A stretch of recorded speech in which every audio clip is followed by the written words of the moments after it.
Selamat sore Bapak Ibu, saudara-saudara semuanya. Senang sekali bisa berada di tengah-tengah Bapak Ibu, saudara-saudara semua ya di sini. Kebanyakan keluarga di sini, jadi senang sekali ya bisa persekutuan kebaktian bersama-sama ya. Jadi kita bersyukur Tuhan begitu baik kepada kita ya.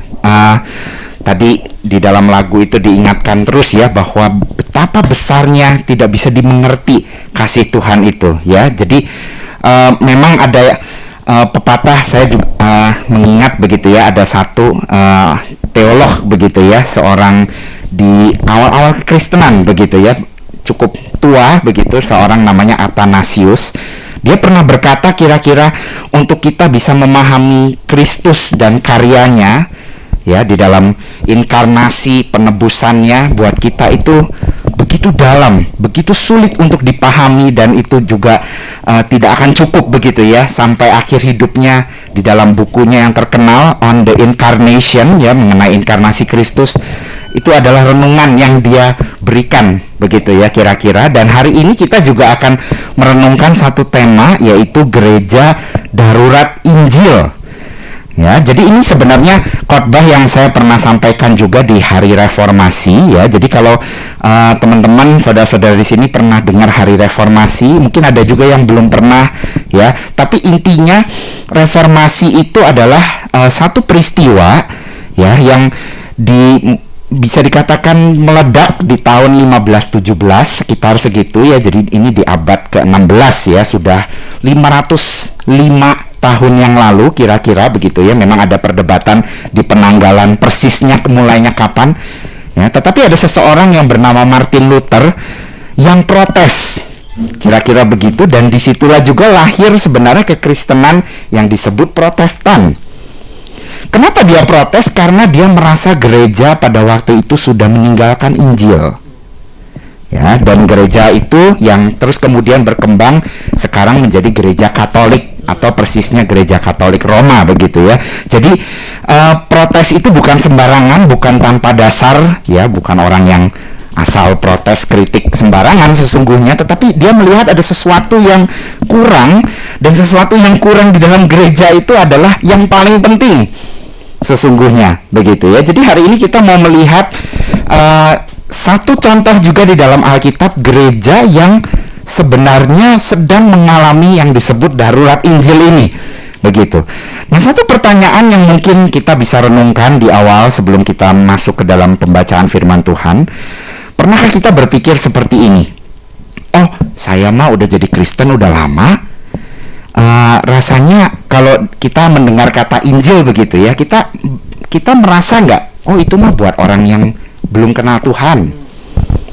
Atau ketika kita mendengar kata Injil, kita merasa oh kita sudah tahu, kita sudah sekian lama menjadi orang Kristen, rasanya benar mungkin di dalam pikiran kita merasa ya itu sih bukan sesuatu yang baru lah buat saya begitu. Apakah kita memikirkannya seperti itu ya? Nah, padahal kalau kita ingin jujur ya, dan kita mau mempelajari sesungguhnya ya apa itu Injil ya, bahkan tadi saya menyebutkan seorang nama Athanasius, itu seorang yang luar biasa. Itu pun dia merasa ya terus dia mendalami itu tidak cukup begitu ya, karena begitu dalam, begitu kaya ya dimensi-dimensi daripada apa yang dilakukan oleh Kristus dan sebagainya, dan itu yang membuat dia kemudian mengatakan hal seperti tadi ya, betapa sulitnya sesungguhnya memahami Injil begitu. Dan saya ingin mengajak kita juga melihat ya, kenapa memangnya kalau kita berpikiran bahwa kita itu sebenarnya kalau sudah lama menjadi Kristen kita boleh meninggalkan Injil, itu keliru ya. Kenapa itu salah? Dampaknya memangnya kenapa? Apa konsekuensinya? Nah, kita mau melihat sekarang, mari kita buka dari 1 Korintus pasal yang ke-15. 1 Korintus pasal yang ke-15. Kita melihat ayat yang pertama sampai yang keempat, kemudian dilanjutkan ayat yang ke-9 sampai ke-11. Semoga melalui perenungan firman Tuhan ini kita bisa melihat kegagalan apa yang terjadi di jemaat Korintus ini, sehingga kita juga tidak mengulanginya, kira-kira begitu. Mari kita membaca firman Tuhan ini. Saya akan membacakan untuk kita semua. Demikian firman Tuhan. Dan sekarang saudara-saudara, aku mau mengingatkan kamu kepada Injil yang aku beritakan kepadamu dan yang kamu terima dan yang di dalamnya kamu teguh berdiri. Oleh Injil itu kamu diselamatkan. Atau sebenarnya terjemahan dari bahasa aslinya lebih tepat ada kata sedang diselamatkan, being saved. Dan lalu dilanjutkan, asal kamu teguh berpegang kepadanya seperti yang telah kuberitakan kepadamu, kecuali kalau kamu telah sia-sia saja menjadi percaya. Sebab yang sangat penting, atau sekali lagi yang lebih tepat, adalah yang paling penting, yang terpenting telah kusampaikan kepadamu, yaitu apa yang telah kuterima sendiri, ialah bahwa Kristus telah mati karena dosa-dosa kita sesuai dengan kitab suci, bahwa ia telah dikuburkan, dan bahwa ia telah dibangkitkan pada hari yang ketiga sesuai dengan kitab suci. Ayat ke-9, karena aku, yaitu Rasul Paulus, adalah yang paling hina dari semua rasul, bahkan tidak layak disebut rasul, sebab aku telah menganiaya jemaat Allah. Tetapi karena kasih karunia Allah, aku adalah sebagaimana aku ada sekarang. Dan kasih karunia yang dianugerahkannya kepadaku tidak sia-sia. Sebaliknya aku telah bekerja lebih keras daripada mereka semua, tetapi bukannya aku, melainkan kasih karunia Allah yang menyertai aku. Sebab itu baik aku maupun mereka, demikianlah kami mengajar, dan demikianlah kamu menjadi percaya. Sedemikian jauh firman Tuhan dibacakan untuk kita semua. Saudara-saudara, sesuatu yang penting ya dalam hidup kita itu biasanya kita jarang lupakan. Atau kalau sesuatu kita anggap, apalagi gitu ya, kita bilang itu sesuatu yang menurut saya paling penting, itu kita ingat-ingat terus ya, dan kita lakukan terus begitu ya. Jadi misalnya HP kalau kita anggap penting, kita akan bawa kemana-mana. Laptop buat kerja begitu ya, atau buat kuliah, buat apapun, itu biasanya kita jarang ketinggalan begitu ya. Kalau sampai ketinggalan itu biasanya hal-hal yang memang mungkin nggak terlalu penting begitu ya, kecuali memang kita orangnya lupaan gitu. Tapi pada umumnya kan kita selalu ingat ya barang-barang yang penting, kunci rumah, handphone, laptop dan sebagainya. Orang yang kita anggap penting juga kita terus perhatikan, bukan ya? Kita sering kasih dia sesuatu, sering ajak ngobrol. Intinya sesuatu yang penting itu harusnya kita nggak gampang lupa ya. Nah, waktu itu saya pernah membaca satu berita ya, di ketika mudik di awal tahun ini begitu kira-kira ya. Jadi ada satu peristiwa yang luar biasa anehnya gitu ya. Ada satu headline berita yang mengatakan kebangetan, seorang anak kecil masih SD ketinggalan di rest area.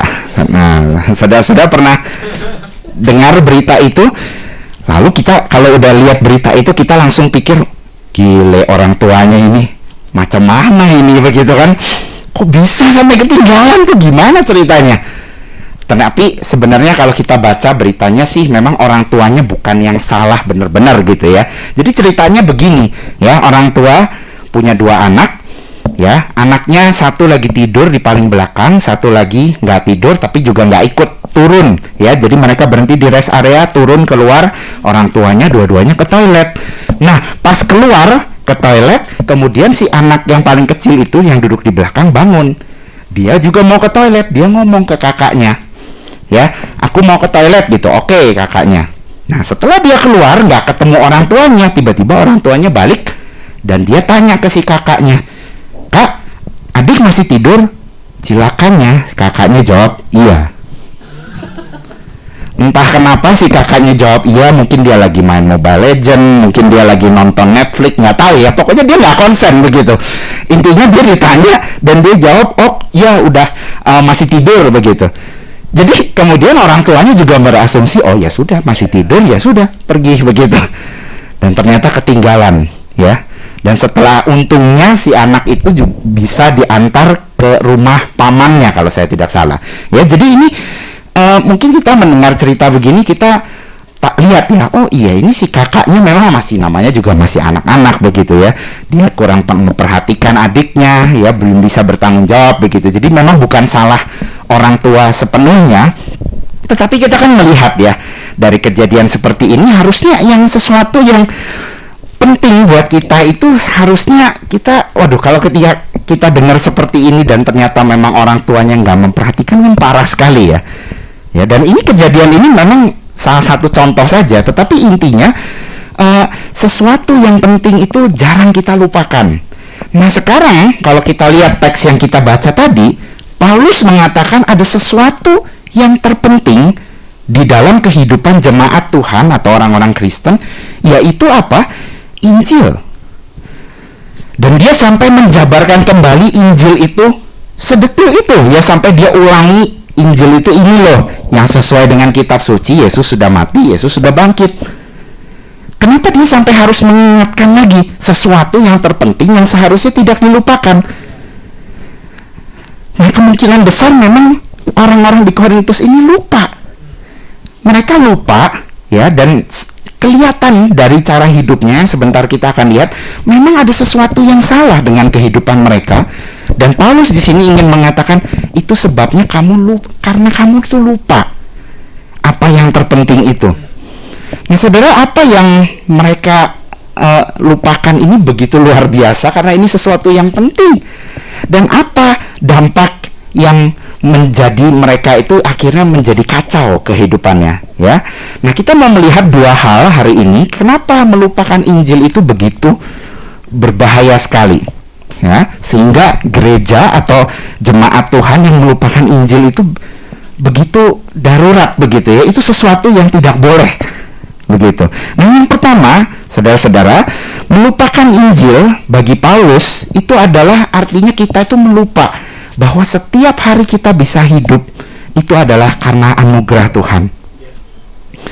Ketika Paulus tadi di ayat 9 dia mengatakan, aku itu, ya, paling hina, orang yang berdosa, tetapi karena anugerah Tuhan, dilanjutkan di ayat 10, aku tuh bisa menjadi sebagaimana aku ada.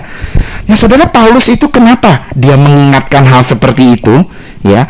Karena di sini aneh, ya, konteksnya kan Paulus sedang menjelaskan Injil, lalu dia terus meneruskan bahwa ini loh, ya, Kristus telah mati, sudah bangkit, disaksikan oleh banyak orang, kok dia tiba-tiba masuk ke sini, begitu. Ya, para penafsir mengatakan, ya, kenapa dia mengatakan harus mengulang kembali, ya, menceritakan kehidupannya, karena sepertinya memang orang-orang Korintus ini mulai meragukan, begitu loh. Paulus kok rasanya gayanya nggak sesuai, begitu. Nah, kenapa begitu? Nah, memang ini para sarjana, ya, menjelaskan kota Korintus itu kota yang kaya, makmur, ya. Bahkan dia bilang kira-kira begini, ya, kalau untuk di zamannya kota Korintus itu seperti New York, LA, Los Angeles, Las Vegas, dan San Francisco digabung jadi satu.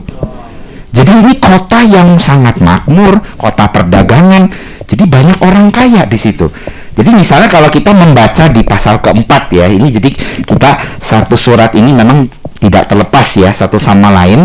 Kalau kita melihat di pasal keempat, di sana Paulus itu mengatakan ada sebagian dari kalian itu raja, ya. Kalau bahasa sekarang ya kayak sultan lah, begitu ya. Jadi banyak orang yang kaya di situ. Dan orang-orang yang kaya ini, kalau kita membaca surat Korintus ini, ya, ada masalah demi masalah. Kita membaca di pasal pertama ada perselisihan di situ. Kita membaca pasal kelima, di sana ada tindakan-tindakan yang tidak tepat yang mereka lakukan. Bahkan di pasal kelima sampai ada kalimat seperti ini, kamu melakukan yang orang lain yang non-Kristen tidak lakukan. Benar-benar luar biasa. Jadi ini gereja ini kacau. Lalu kalau kita melihat di pasal ke-6, ada banyak hal-hal yang mereka lakukan, ya. Katanya mereka itu saling merugikan satu sama lain, ya. Ada ketidakadilan yang mereka lakukan. Di pasal ke-8 juga mereka dikatakan mereka adalah orang-orang yang sombong, ya. Pasal ke-5 juga sama, ada mengatakan kamu tuh sombong. Lalu terus kita kalau melihat, ya, sepanjang surat Korintus, ya, kalau kita pernah membacanya, masalah demi masalah itu terjadi. Nah, kenapa? Kenapa begitu? Kemungkinan karena mereka itu melupakan, ya. Mereka itu perlu Tuhan. Mereka perlu mengandalkan Tuhan, sehingga mereka itu hidupnya kenapa menjadi seperti itu ya? Nah, kita bisa mendapatkan sedikit petunjuk ya di pasal ketiga khususnya. Paulus di sana menegur mereka. Paulus mengatakan mereka itu orang-orang yang belum dewasa di dalam Kristus, belum bertumbuh. Kenapa begitu? Nah, di pasal ke-15 ini kita melihat jawabannya, karena mereka mulai lupa akan Injil itu. Ketika kita lupa Injil, kita itu lupa. Oh iya ya, setiap saat kita itu membutuhkan anugerah Tuhan. Kita membutuhkan anugerah Tuhan, tidak bisa begitu. Dan ketika mereka melupakannya, akhirnya kita bisa melihat itulah buah dari kehidupan mereka. Kacau, dosa demi dosa, mereka sepertinya bahkan tidak peka lagi kalau itu tuh salah. Luar biasa sekali kalau kita membaca surat Korintus ini. Nah, saudara-saudara, bagaimana dengan kita? Apakah kita semakin lama menjadi Kristen, kita hidup mengenal Tuhan, hidup kita semakin baik? Puji Tuhan jikalau iya jawabannya. Tetapi kita juga melihat ya, banyak orang yang kemudian kehilangan arah, seolah-olah mereka melupakan apa yang harus mereka lakukan di dalam kehidupan ini. Ya, tidak sedikit orang-orang di luar sana yang menjadi kecewa dengan gereja karena ada orang-orang di dalamnya kok mencerminkan hidup yang tidak sesuai. Nah, saudara-saudara, kita melihat dari Korintus ini ya, ketika mereka melupakan Injil, mereka melupakan anugerah Tuhan. Dan melupakan anugerah Tuhan artinya mereka merasa mampu, merasa sombong. Memang betul kehidupan di sekitar itu memang tidak mudah ya. Tetapi kita di Kota Bandung khususnya, kita juga perlu hati-hati. Mungkin kehidupan kita di sini sedikit lebih baik begitu ya dari taraf kehidupan. Tetapi jangan sampai itu kemudian menghimpit kita, menutupi, seolah-olah mengelabui kita, merasa cukup ya, rasanya kita bisa makan setiap hari, kita bisa hidup cukup nyaman dan seterusnya. Kemudian kita menjadi lupa kalau kita itu butuh anugerah Tuhan. Nah, saudara, karena itu Tuhan Yesus, saya kadang-kadang mikir begitu ya, kenapa Tuhan itu pernah melakukan ini ya, ketika ada murid-muridnya berkumpul ya, terus kemudian ada anak-anak datang ya, ini di Matius pasal ke-19. Kemudian Yesus itu murid-murid itu kemudian kan anak-anak datang, terus dibilang kayak mau diusir begitu. Nah, Tuhan Yesus melakukan apa? Tuhan Yesus bilang jangan usir mereka. Kenapa? Karena anak orang-orang seperti inilah yang mempunyai kerajaan surga. Saudara, apa maksudnya di situ ya? Maksudnya adalah orang-orang yang seperti anak-anak ini loh. Kita kan anak-anak Tuhan, bukan? Kita disebut anak-anak Tuhan, kita diadopsi ya, masuk ke dalam keluarganya Tuhan begitu. Dan seperti anak-anak yang selalu membutuhkan orang tuanya gitu ya. Saya juga sudah punya anak, jadi saya tahu begitu. Oh iya, seorang anak itu begitu rentan, begitu membutuhkan orang tua. Ya, dan sebenarnya kita kalau semakin besar kita tahu ya, hidup itu mungkin kita berpikir oh semakin besar kita semakin dewasa, tidak butuh orang lain. Ya, ada orang-orang yang berpikir seperti itu, tetapi sebenarnya itu sebuah ilusi menurut saya. Karena kalau kita pikir-pikir, iya ya, kita bisa sekolah SD, SMP, SMA, kuliah dan seterusnya, itu karena siapa? Ya karena orang tua kemungkinan. Setelah itu mungkin orang tua memang nggak terlalu banyak membantu di dalam kerjaan, tetapi siapa yang menolong kita? Mungkin ada orang lain, kita punya kenalan yang nyambungin kita ke orang lain, jadi bisa kenal, jadi bisa ada usaha bareng, kongsi dan seterusnya. Begitu banyak contoh yang menunjukkan sebenarnya kita tidak bisa hidup terpisah dari orang lain. Dan itulah cara Tuhan menolong kita, bukan? Mungkin kita lagi bergumul dalam dosa, terus ada teman kita yang ngingetin, ada komunitas yang saling menguatkan. Bukankah seperti itu? Kita semakin dewasa pun kita butuh orang lain. Mungkin kita sudah menikah, ya kita nggak banyak keluar sama teman-teman kita, tapi jangan lupa kita punya istri, punya anak yang kadang-kadang bisa mengingatkan kita, bisa menolong kita juga untuk melihat ya bahwa kita itu nggak bisa sendiri. Ya, kadang-kadang ada orang yang sampai harus sudah kehilangan istri atau anaknya ya, mungkin sudah pergi kuliah atau Kadang-kadang sedihnya ada yang perlu bercerai dulu baru nyadar, iya ya sepi ya ternyata. Dulu pikirnya oh bisalah, gue bisa sendirilah gitu. Ternyata nggak bisa. Nah saudara-saudara, firman Tuhan ingin mengingatkan kita sesungguhnya kita itu nggak bisa hidup tanpa Tuhan. Dan sesungguhnya salah satu untuk kita bisa selalu ingat ya bahwa kita itu tidak mampu dan kita selalu butuh Tuhan, ya adalah Injil itu. Ya ketika kita diingatkan kita ini orang-orang yang seharusnya mati di dalam dosa, tidak layak untuk diselamatkan, tetapi Tuhan tuh mau menyelamatkan kita ketika kita masih berdosa sekalipun. Dan di dalam firman Tuhan yang kita tadi lihat juga, Paulus juga mengingatkan ya. Paulus sendiri kita tahu ya siapa dia sebelumnya, dan dia kemudian juga mengingatkan kepada mereka ya, kalau mereka bisa menjadi Kristen karena Paulus yang memberitakan Injil dan rasul-rasul lain, itu juga mereka-mereka yang sudah dimenangkan oleh Injil terlebih dahulu. Nah sekarang jangan kamu lupakan, jangan kamu merasa kamu bisa sendiri. Nah itu yang pertama, jangan kita lupakan Injil, karena kalau kita lupa Injil, kita lupa ya kalau kita itu membutuhkan anugerah Tuhan. Nah tetapi ada hal yang kedua yang saya rasa ini juga sering kali orang, khususnya ya, banyak orang itu melupakan begitu ya. Nah yang kedua saudara, melupakan Injil itu bisa berpotensi membuat kita itu menjadi Kristen yang tidak bertumbuh. Karena apa?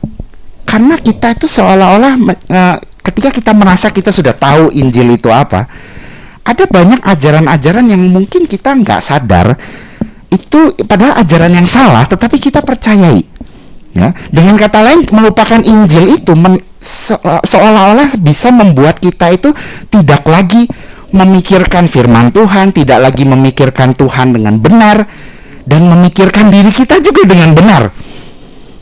Dan itulah yang terjadi kepada jemaat Korintus, saudara-saudara. Ya, kita tidak membaca ayat selanjutnya di pasal itu, ya, tetapi misalnya kalau kita membaca pasal ke-15 tadi, ayat 33. Ya, ini ayat yang terkenal. Di sana Paulus bilang, "Jangan kamu sesat. Pergaulan yang buruk merusakkan kebiasaan yang baik." Nah, tetapi terus Paulus melanjutkan, "Di antara kamu ada yang tidak mengenal Tuhan." Nah, kira-kira kenapa Paulus berkata seperti itu? Ya, kenapa Paulus sampai harus mengingatkan mereka? Ya, bahkan Paulus itu seperti agak enggan, tetapi dia merasa harus mengatakan seperti itu. Ya, karena kalau kita melihat khususnya ayat 12 dan selanjutnya, di sana Paulus mengatakan ada hal-hal yang kok kamu bisa percaya, padahal itu bertabrakan dengan Injil. Sebagai contoh di sini ya, kalau kita memperhatikan ayat ke-12, di sana Paulus mengatakan seperti ini. "Jadi bila mana kami beritakan bahwa Kristus dibangkitkan dari antara orang mati," itu Injil tadi ya, "bagaimana mungkin di antara kamu ada yang mengatakan tidak ada kebangkitan orang mati?" Jadi singkatnya, mereka di antara mereka ini ada yang mungkin terpengaruh, mungkin percaya ya bahwa nggak ada orang yang sudah mati itu bisa hidup lagi. Nah tetapi saudara nangkep ya, secara logika itu nggak mungkin. Karena kalau orang percaya itu artinya, loh kalau secara implikasi ya Yesus juga tidak bisa dong dibangkitkan, karena kan Yesus juga manusia. Nah Paulus ingin menegaskan begini, loh kenapa kamu itu bisa nggak ngeh gitu, kenapa kamu bisa miss hal ini. Dan Paulus itu sampai menjelaskan begini, loh kamu tuh mikir nggak sih kalau Yesus itu tidak dibangkitkan ya karena kepercayaanmu yang salah itu, artinya apa? Dia mengatakan misalnya pas ayat ke-14, "Sia-sia pemberitaan kami." Untuk apa kami memberitakan sesuatu kalau itu tidak mungkin? Lalu implikasinya juga apa? Ayat 17, "Kamu masih hidup dalam dosamu." Saudara, kepercayaan bahwa Yesus sudah bangkit itu sangat penting sekali, foundational. Itu nggak mungkin kita tidak percayai ya. Kalau kita tidak percaya itu artinya sulit sekali kita bisa disebut Kristen begitu. Seolah-olah Paulus ingin mengatakan seperti itu. Ya. Dan ayat 19 juga dikatakan kalau kita tidak ada kebangkitan orang mati, artinya kita ini orang yang paling malang. Dan Paulus juga mengatakan juga di ayat ke-32, dia bilang begini loh, untuk apa aku susah-susah pelayanan di tempat yang sulit, ya. Di sana dibilang, buat apa aku berjuang melawan binatang buas, gunanya apa? Kalau memang tidak ada pengharapan itu, ya sudah, kita hura-hura aja, santai-santai aja hidup, nggak usah susah-susah. Penginjilan buat apa? Intinya Paulus ingin mengatakan, hati-hati loh, jangan-jangan kamu mempercayai sesuatu yang bertabrakan dengan Injil. Nah lalu mungkin kita berpikir, iya ya, kenapa ya kok jemaat Korintus tuh bisa percaya sesuatu yang kemudian itu mereka nggak sadar itu tuh bertabrakan dengan iman kepercayaan mereka. Ya saya rasa jawabannya adalah karena mereka sudah tidak memikirkan lagi. Ya Injil itu bukan menjadi hal yang mereka terus renungkan, sehingga mereka juga tidak sadar bahwa itu bermasalah, ya, kepercayaan mereka bahwa tidak ada kebangkitan orang mati, ya. Dan sebenarnya ada banyak contoh yang lain, tetapi saya ingin memberikan beberapa contoh yang kekinian, ya. Jadi di tahun 2002 ini di Amerika Serikat diadakan sebuah survei, ya. Survei itu berjudul The State of Theology. Jadi kira-kira kondisi kepercayaan teologisnya orang-orang, begitu ya. Ini mereka mensurvei orang-orang Kristen pada umumnya, begitu. Nah di situ mereka mensurvei, memberikan pertanyaan dan pernyataan, begitu ya. Kira-kira kamu setuju nggak dengan pernyataan seperti ini? Itu banyak. Nah saya ambil beberapa contoh saja, ya. Beberapa kepercayaan yang menurut saya luar biasa. Orang-orang Kristen kok bisa percaya seperti ini, begitu. Jadi misalnya salah satu pernyataan yang diberikan, ya, kamu setuju atau enggak, itu salah satunya ini. Yang pertama, Yesus adalah guru yang agung, tetapi dia bukan Tuhan. Berapa banyak yang percaya dan setuju akan hal itu? Dari sekian orang Kristen, 43%. 43% loh, hampir setengahnya. Lalu ada pernyataan juga begini, Allah menerima penyembahan dari semua agama-agama, termasuk kekristenan, Yudaisme, dan Islam. Berapa banyak yang percaya? 56%. Lebih dari setengah dari jumlah yang disurvei. Nah, saudara, dari dua ini saja mungkin bertanya-tanya, ya, kok bisa ya orang-orang Kristen kok banyak sekali yang percaya dua statement yang luar biasa. Yang pertama tadi, Yesus bukan Tuhan, hanya guru agung. Bisakah kita menjadi Kristen tetapi menolak Yesus itu Tuhan? Tidak bisa. Tidak bisa. As simple as that. Nggak bisa, ya. Dan bahkan dampaknya luar biasa loh. Roma 10 ayat 9 bilang kan, kalau kamu mengaku dengan mulutmu bahwa Yesus adalah Allah dan percaya dalam hatimu kalau Allah telah membangkitkan dia dari antara orang mati, maka kamu akan diselamatkan. Intinya adalah, ya itulah Injil. Itulah kepercayaan yang mendasar yang nggak mungkin orang Kristen tuh nggak percaya. Tetapi nyatanya banyak yang setuju dengan pernyataan itu. Lalu bahwa Tuhan itu accept, begitu ya, dia menerima semua ibadah penyembahan dari semua agama yang lain, termasuk yang bukan Kristen, begitu.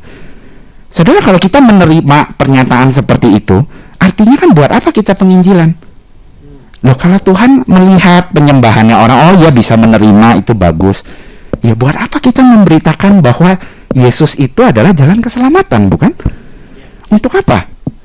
Lalu yang terakhir, ada ajaran yang mungkin tidak langsung berkaitan dengan Tuhan Yesus, tapi pernyataan yang diberikan seperti ini. Semua orang itu terlahir tanpa cacat celah, tanpa bersalah, begitu ya, di mata Tuhan. Saudara, yang percaya ada 65%. Dan di sana ditambahkan orang-orang yang non-Kristen yang percaya itu berapa? 71%. Cuman beda sedikit.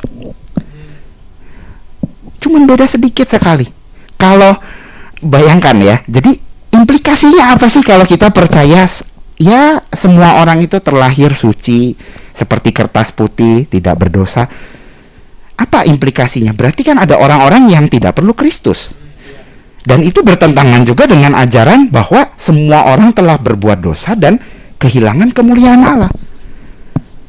Saudara, saya tidak tahu kita seperti apa hari-hari ini ya, kepercayaan kita. Tetapi kalau kita sungguh-sungguh merenungkan apa ya Injil itu artinya buat saya. Salah satu contoh saja ya, ketika saya dulu sebelum menjadi hamba Tuhan, saya tuh memikirkan begitu ya. Ini saya kalau penginjilan nanti ketemu orang, kira-kira orang tuh bakal nanya apa begitu ya kalau saya share Injil gitu. Berapa kali saya tuh ditanya, ketika saya share ya, berarti ketika kamu bilang Allah membangkitkan Yesus, berarti Allahnya ada dua dong, minimal kan, ada dua. Nah ini kan sudah menyangkut Tritunggal begitu ya. Ketika ditanya begitu saya bingung, iya ya, jawabnya gimana ya. Terus di waktu lain saya ngobrol-ngobrol sama orang, tiba-tiba langsung ditanyanya soal Tritunggal. Saya juga bingung gitu, gimana jawabnya. Nah saudara, kenapa saya terus kemudian saya pikir-pikir, iya ya, ketika kita memikirkan kalimat di dalam Roma tadi, misalnya Roma 10 ayat 9, Allah membangkitkan Yesus dari antara orang mati, itu kan ada implikasinya apa di situ? Di asumsi di balik Injil itu ada doktrin Tritunggal, bukan? Dan kita tahu sebenarnya di ayat-ayat lain, misalnya di Roma pasal 8, ada Roh Kudus yang membangkitkan Yesus sebenarnya melalui kuasa Roh Kudus. Jadi ini ada Tritunggalnya banget nih. Nah sekarang intinya begini, kalau ada orang yang tidak percaya Tritunggal, itu artinya dia juga tidak bisa percaya Injil seharusnya. Karena logika di balik Injil itu doktrin Tritunggal. Jadi intinya ya, seorang penulis yang terkenal ya, saya kira sangat baik, Tim Keller ya, Timothy Keller, dia pernah mengatakan begini, Injil itu sesuatu yang penting memang, bahkan paling penting ya seperti Paulus tadi bilang. Tetapi Injil itu is not everything. Ya, jadi Injil itu bukan segala sesuatunya, titik, begitu. Artinya kalau seseorang betul-betul merenungkan Injil, ada hal-hal lain yang dia mesti pelajari. Nah saudara, di dalam kekristenan ada satu slogan yang mungkin kita pernah dengar juga, yaitu faith seeking understanding. Ketika kita percaya ya, iman, kita beriman begitu ya, kita bisa percaya, itu seharusnya membawa kita untuk mencari pemahaman yang lebih. Dan saudara, itulah yang terjadi juga pada saya ketika saya merenungkan Injil begitu ya. Iya ya, maksudnya apa ya Allah membangkitkan Yesus dari antara orang mati.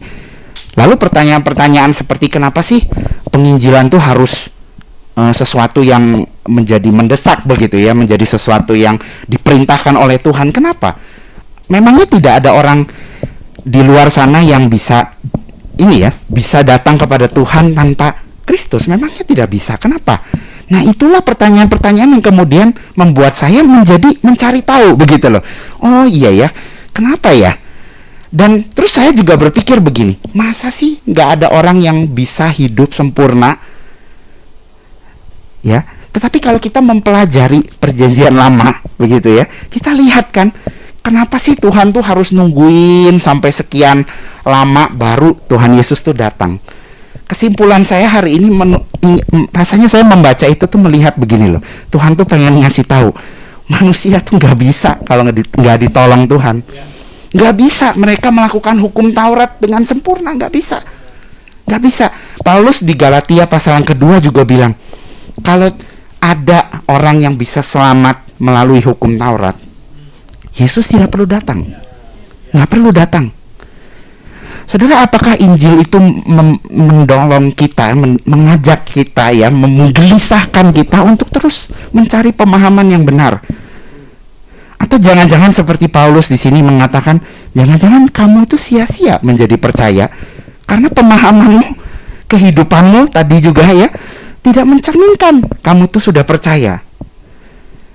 Nah saudara, kalau tadi Paulus mengatakan kita harus bertumbuh ya, tetapi bertumbuhnya tadi kita tuh semakin seperti anak kecil membutuhkan anugerah Tuhan. Nah yang sekarang kalau kita lihat di 1 Korintus 14 ayat 20, jadi ini pasal sebelumnya, Paulus di sana mengatakan, saudara-saudara, janganlah sama seperti anak-anak dalam pemikiranmu. Jadilah anak-anak dalam kejahatan, tetapi orang dewasa dalam pemikiranmu. Saudara, inilah kedua paradoks di dalam kehidupan orang Kristen ya. Satu sisi kita perlu menjadi seperti anak-anak, kita butuh Tuhan ya setiap saat, tetapi di dalam hal pemikiran kita mesti dewasa, mesti terus bertumbuh. Kalau tidak kita akan ditelan oleh ajaran-ajaran yang beredar di luar sana.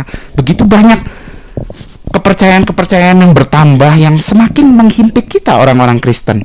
Dan di sini Paulus juga mengingatkan kita, hati-hati, jangan kita menjadi anak-anak dalam pemikiranmu. Bukankah itu yang dia katakan di Roma 12 juga, jangan menjadi serupa dengan dunia ini, tetapi berubahlah oleh pembaruan budimu. Nah saudara, sesungguhnya itulah yang dilakukan oleh Martin Luther di zaman reformasi. Dua hal ini, gereja mulai lupa ya bahwa sang pemberi anugerah itu hanya Tuhan ya.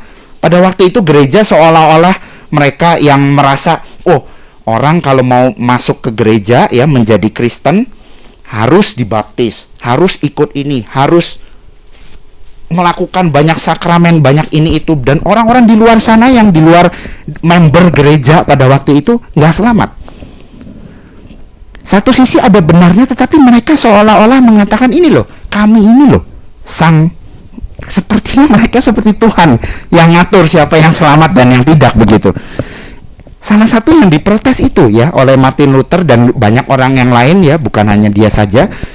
Lalu yang lain juga, Martin Luther dan kawan-kawan ini mengingatkan gereja pada waktu itu, ajaranmu ini kok aneh begitu. Mana di Alkitab yang menegaskan bahwa orang ya pada waktu itu ada praktek yang disebut indulgensia ya, orang-orang waktu itu disuruh persembahan ya. Kalau persembahan itu diberikan ya, orang-orang yang mereka kasihi yang sudah meninggal terlebih dahulu katanya bisa cepat masuk surga ya. Jadi mereka punya kepercayaan ya, orang-orang yang mati itu masuk ke satu tempat api penyucian begitu kira-kira ya. Jadi mereka nggak langsung masuk neraka atau masuk surga. Nah, cara supaya kita sebagai keluarga yang ada di bumi ini masih belum meninggal, kita bisa tolongin mereka, caranya gitu, bayar, masukin duit ke gereja, persembahan, supaya mereka itu bisa selamat lebih cepat gitu. Ajaran seperti apa itu begitu kan? Nah, itu hanya salah satu saja, ada banyak lagi. Tetapi orang-orang para reformator pada waktu itu mengingatkan gereja, ayo kembali kepada Injil, kembali kepada Alkitab yang mengajarkan Injil. Dan saudara-saudara, kenyataannya memang pada waktu itu sedihnya gereja bukannya menyadari, tetapi mereka malah terus berkanjang seperti itu ya. Bahkan di tahun 1545 dan seterusnya ada konsili Trente ya, Council of Trent, yaitu yang kemudian menjadi bisa dikatakan ajaran-ajaran inti dari gereja Katolik, yang mengatakan, yang mengutuk ajaran-ajaran para reformator itu. Dan seterusnya ya, banyak ya, akhirnya ini pisah begitu gereja. Nah, tetapi kan sayang ya, andai kata orang-orang pada saat itu bisa bertobat, mereka menyadari tidak perlu terjadi, akhirnya kita sekarang juga terpisah begitu kan dengan mereka. Andai kata orang-orang pada waktu itu menyadari, iya ya, ayo kita kembali ke Alkitab, Injil itu seperti apa. Nah saudara, firman Tuhan hari ini mengingatkan kita juga, ayo jangan lupakan Injil. Ingat bahwa kita perlu anugerah Tuhan terus-menerus di dalam kehidupan kita. Dan kita juga perlu menjadi dewasa ya di dalam pemikiran ya, terus mempelajari apa makna dari Injil itu, sehingga kita tidak disebut orang-orang yang sia-sia menjadi percaya. Amin.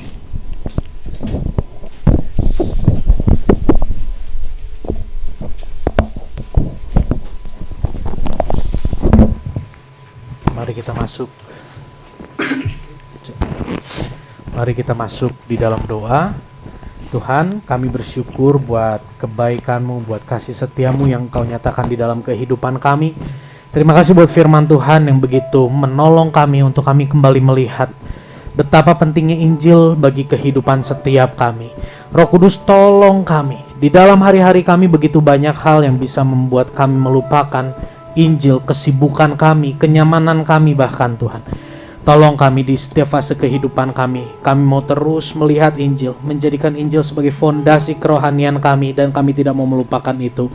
Terima kasih Tuhan buat firman Tuhan yang sudah disampaikan oleh hamba-Mu, Evangelis Wilson. Tuhan yang urapi beliau lebih lagi dalam perjalanan kerohaniannya, dalam kegiatannya sebagai dosen, di tengah keluarganya, kesehatannya, apa yang beliau jalani hari-hari ini. Tuhan yang buat berhasil bagi kemuliaan nama-Mu.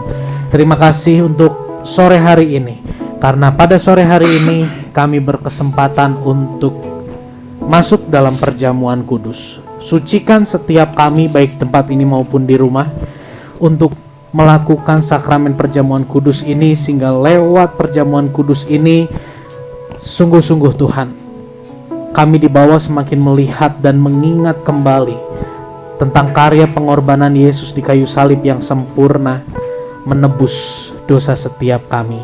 Terima kasih Tuhan, terima kasih Bapa. Di dalam nama Tuhan Yesus kami berdoa. Amin.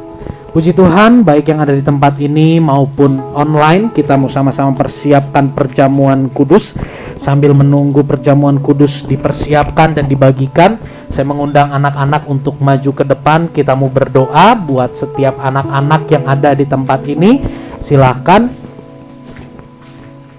Oke, yuk. Ayo, Kimi, Timi, Abel, Excel ya. Yuk kita berdoa ya. Tuhan, kami bersyukur Tuhan untuk 4 anak di tempat ini. Kami bawakan mereka semuanya ke dalam tangan-Mu. Hamba berdoa buat Kimi dan Timi di dalam nama Yesus. Injil termeterai di dalam hidup mereka sejak dini. Ada hati yang cinta Tuhan, ada hati yang mengasihi Tuhan, ada hati yang terus mau tunduk taat kepada kehendak Tuhan, hormat kepada Tuhan, hormat kepada orang tua. Berkati studi mereka, kesehatan mereka, perjalanan kerohanian mereka dalam mengenal Tuhan. Di dalam nama Yesus Tuhan, berkati Kimi dan Timi. Pakai 2 anak ini menjadi berkat, menjadi terang dimanapun berada bagi kemuliaan nama-Mu. Kami juga berdoa untuk Abel dan Excel. Di dalam nama Yesus, berkati Abel dan Excel. Tuhan yang terus bawa Abel dan Excel semakin mengenal Engkau, dengan benar mengalami kasih-Mu yang besar. Dan Injil boleh termeterai di dalam hati mereka sejak usia dini mereka, sehingga hidup mereka boleh memancarkan terang kasih Tuhan dimanapun berada. Memberkati studi mereka, perjalanan kerohanian mereka, orang tua mereka, kesehatan mereka, masa depan mereka.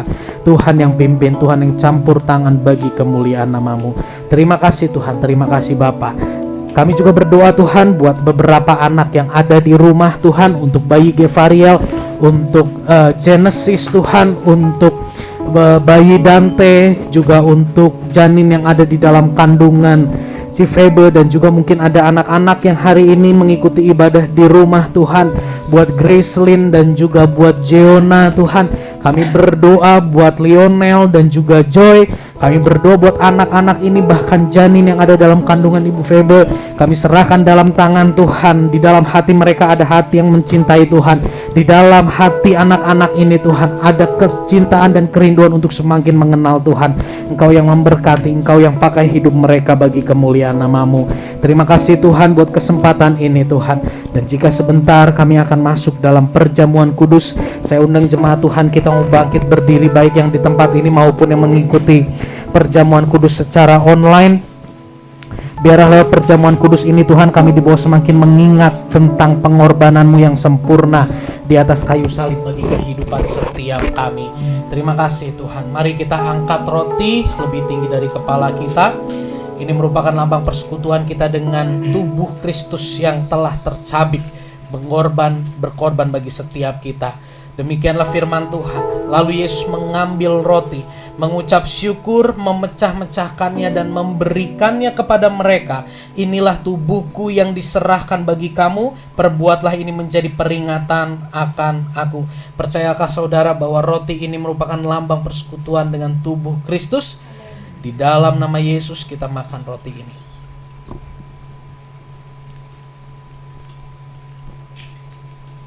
Terima kasih Tuhan buat persekutuan dengan tubuh-Mu. Kami akan masuk dalam persekutuan dengan darah-Mu. Kita mau angkat cawan anggur ini. Demikianlah firman Tuhan, demikian juga dibuatnya dengan cawan sesudah makan. Ia berkata, cawan ini adalah perjanjian baru oleh darahku yang ditumpahkan bagi kamu. Percayakah saudara bahwa cawan anggur ini merupakan lambang persekutuan kita dengan darah Kristus, dengan pengorbanan Yesus? Kita minum di dalam nama Yesus. Terima kasih Tuhan, kami bersyukur buat perjamuan kudus yang hari ini kami boleh ikuti. Kami berterima kasih, dan biarlah Roh Kudus memeteraikan ini di dalam kehidupan setiap kami, sehingga di dalam hari-hari kami terus memandang kepada pengorbanan-Mu, kepada salib-Mu. Di tengah pergumulan kami tidak menjadi lemah, karena kami tahu pengorbanan-Mu sempurna bagi kami dan Kau tidak pernah meninggalkan kami. Di dalam kenyamanan dan keberhasilan kami tidak menjadi tinggi hati, karena kami tahu keberhasilan, kenyamanan kami itu juga dari Tuhan. Di setiap fase kehidupan kami ada kekuatan dari Roh Kudus untuk kami menjadi pelaku firman Tuhan. Dan tiba saatnya Tuhan kami untuk memberi persembahan. Sucikan, kuduskan kami dalam memberi persembahan yang Tuhan telah percayakan pada kami. Kami memberi bukan untuk diberkati, tapi kami memberi karena kami sudah diberkati dengan berkat terbesar, yaitu pengorbanan Yesus yang menyucikan hati nurani kami, yang mengampuni kami dari segala dosa dan kesalahan kami. Terima kasih Tuhan, terima kasih Bapa. Di dalam nama Tuhan Yesus kami berdoa. Amin. Puji Tuhan, saya persilakan kepada yang bertugas persembahan. Ya, saudara, persembahan kita bisa berikan secara online dan juga onsite. Bagi yang mengikuti secara online, boleh mentransfer ke rekening BCA dengan nomor rekening 15703300043 atas nama Yusak Setiawan. Sunday service Jerusalem Community Church diadakan setiap hari Minggu pukul 16 ya. Bagi saudara yang rindu untuk mengikuti secara onsite, boleh hadir ke Komplek Permata Indah Blok J nomor 18. Bagi yang mengikuti secara Zoom bisa diikuti di link yang sama seperti yang saudara ikuti. Setiap Rabu kita ada worship night pukul 19. Mari saya mengundang saudara untuk kita sama-sama bersekutu, berdoa, dan tentunya merenungkan kembali firman Tuhan, pengorbanan Yesus yang menjadi fondasi iman setiap kita. Diadakan secara hybrid, online dan juga onsite. Ibadah GCC Kids diadakan setiap hari Sabtu pukul 15. Ya, sejauh ini kita melakukannya secara online dan juga onsite. 2 minggu sekali kita lakukan secara onsite. Ya, dan recording ibadah boleh disaksikan di YouTube channel Jerusalem Community Church. Ya, puji Tuhan, terima kasih untuk hambanya Evangelist Wilson untuk firman Tuhan yang sangat memberkati. Mari saudara, kita sekali lagi bangkit berdiri untuk kita masuk di dalam doa berkat. Kami bersyukur, berterima kasih Tuhan buat sore ini kami ditolong dengan kekuatan dari Roh Kudus untuk mengerti firman-Mu. Sempurnakan apa yang sudah hamba-Mu sampaikan sehingga kami boleh mengerti dalam hari-hari kami boleh dimampukan untuk kami menjadi pelaku firman. Kami bersatu berdoa sore hari ini untuk bangsa dan negara kami. Tuhan pulihkan Indonesia, damai sejahtera Tuhan turun di tengah Indonesia. Kepemimpinan Bapak Presiden Jokowi dituntun oleh Tuhan, pengambilan keputusan dituntun oleh Tuhan, dan agenda-agenda kenegaraan ke depan Tuhan yang campur tangan, Tuhan yang bekerja di dalamnya, mendatangkan kemuliaan bagi nama Bapa di sorga. Kami berdoa buat komunitas kami, Jerusalem Community Church, terus bawa komunitas ini dan setiap kami yang ada di dalamnya semakin mengenal dan mengalami Engkau dengan benar, semakin antusias untuk bersaksi, semakin tekun dan rela dengan kekuatan dari Tuhan untuk kami boleh menjadi pelaku firman Tuhan dan memuridkan orang-orang yang ada di sekitar kami, dan nama Tuhan dipermuliakan. Kami berdoa buat saudara-saudara seiman kami yang mungkin saat ini sedang bergumul dalam masalah ekonomi, dalam masalah kesehatan, dalam masalah pekerjaan, apapun Tuhan yang hari ini menjadi pergumulan umat-Mu. Kami berdoa di dalam nama Yesus, biarlah Injil, biarlah pengorbanan-Mu itu boleh menjadi kekuatan utama dalam jemaat-Mu menjalani setiap pergumulan yang terjadi. Terima kasih Tuhan. Mari saudara, kita mau sama-sama tadahkan tangan, kita mau menerima berkat. Terimalah segala berkat daripada Allah Bapa, cinta kasih daripada Tuhan Yesus Kristus, persekutuan dengan Roh Kudus, hati yang mengasihi Tuhan, hati yang rela untuk menjadi pelaku firman, kekuatan dari Tuhan untuk kami menjadi pelaku firman ada saat ini sampai selama-lamanya. memberkati keluarga, hubungan suami istri, orang tua, kakak adik, di dalam nama Tuhan Yesus. Tuhan yang pulihkan senantiasa pekerjaan, kesehatan, studi, pergaulan, masa depan, keuangan, semua yang Tuhan percayakan pada kami. Kami mau melakukannya dengan penuh ucapan syukur, mengandalkan Tuhan, sehingga kami boleh memperoleh yang terbaik daripadamu. Kemuliaan hanya bagi nama Bapa di sorga. Terima kasih Tuhan, terima kasih Bapa. Di dalam nama Tuhan Yesus kami berdoa. Amin. Tak berubah selamanya cinta kasihku padamu. Ku mau hidup selamanya untuk senangkan hatimu. Tak berubah selamanya cinta kasihku padamu. Ku mau hidup selamanya untuk senangkan hatimu, Tuhan. Puji Tuhan, ibadah selesai. Tuhan Yesus memberkati.